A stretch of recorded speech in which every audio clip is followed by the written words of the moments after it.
اتحاد امت کے نقیب اور اس ملک کے اندر بہت بڑے عالم دین مسلک دیوبند کے ترجمان جناب مولانا رفیع عثمانی بھی اس دنیا سے کوچ کر گئے۔ حضرات گرامی قدر مفتی تقی عثمانی صاحب جو انتہائی جید عالم دین ہیں اور کئی مرتبہ ٹیلی فون کے اوپر اور دیگر ذرائع کے ذریعے میرا ان سے رابطہ بھی رہتا ہے، مجھ سے بڑی ہی محبت کرتے ہیں، مجھ سے بڑا ہی پیار فرماتے ہیں۔ حضرات گرامی قدر مفتی تقی عثمانی حفیظہ اللہ نے جس وقت اپنے بھائی مولانا رفیع عثمانی کے جنازے کو پڑھایا تو احناف کے طریقہ کار کے مطابق نہیں پڑھایا کہ احناف تو اپنی نماز جنازہ کے اندر سورہ فاتحہ کو نہیں پڑھتے، لیکن مفتی تقی عثمانی صاحب نے جس وقت سری نماز کو پڑھتے ہوئے اپنے الفاظ کو ظاہر کیا تو ان الفاظ سے سورہ فاتحہ کا اظہار ہوا۔ حضرات گرامی قدر اس بات کے اوپر بہت سے حنفی دوست جو تھے حیران ہوئے، یہ مولانا تقی عثمانی نے کیا کیا؟ تو مولانا تقی عثمانی کے بعد شاگردوں نے اس بات کو واضح فرما دیا کہ مولانا نے اپنی کتاب انعام الباری کے اندر ہی اس بات کا ذکر کر دیا کہ سورہ فاتحہ کو جنازے کے اندر پڑھنا سنت ہے،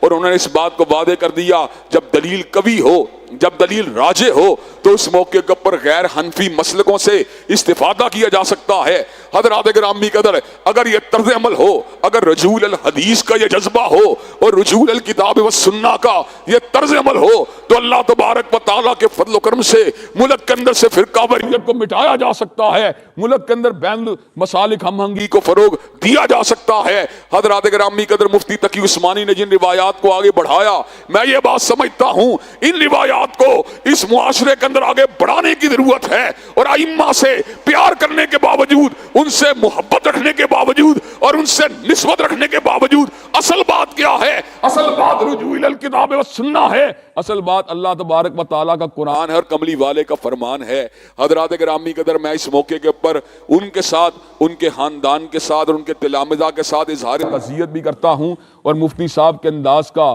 اور ان کے جنازے پڑھانے کے انداز کا خیر مقدم بھی کرتا ہوں، اور اس بات کے لیے دعا گو ہوں کہ اللہ تبارک و تعالی ہمیں اتحاد امت یعنی کتاب و سنت پہ جمع ہونے کی توفیق۔ آج کل اگر کوئی آدمی، ایک شبہ سوال اور جواب ذہن میں رکھ لیں، اگر آج کوئی عالم نماز جنازہ میں سورۃ الفاتحہ پڑھے اور بطور دعا پڑھے، بطور قراءت نہ پڑھے، تو پھر کیا اشکال ہے؟ اس کے لیے میں کوئی اپنی رائے دینے کی بجائے رئیس المناظرین حجت اللہ فی الارض مولانا محمد امین اکاڑوی رحمہ اللہ کی رائے پیش کرتا ہوں کہ حضرت اس کے بارے میں کیا ارشاد فرماتے۔ حضرت فرماتے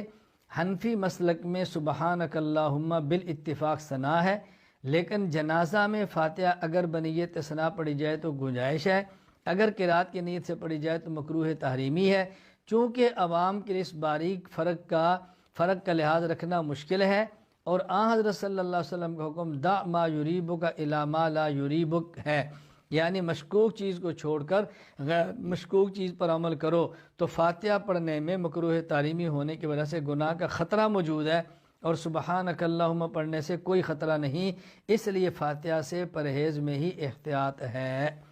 اور دوسری بات فرمایا غیر مقلدین فاتحہ کو بلا دلیل فرض قرار دے رہے ہیں، اور بلا دلیل شریعت میں کسی عمل کو فرض قرار دینا نماز میں شیطان کا حصہ شامل کرنا ہے، تو جب غیر مقلدین نماز میں شیطان کا حصہ داخل کر چکے تو اب فاتحہ کسی نیت سے بھی پڑھی جائے تو اس سے شیطان کی تائید ہوگی، اس لیے اس سے بالکل پرہیز کرنا چاہیے۔ یہ میری رائے نہیں ہے، اکاڑوی کی رائے ہے۔ میں بارہا کہہ چکا ہوں کہ میں اپنے مسلک کو نقل کرتا ہوں اور اس کی وضاحت کرتا ہوں، میں کوئی تحقیق اپنی پیش نہیں کرتا کہ میری تحقیق یہ ہے۔ یہ بات ذہن نشین فرما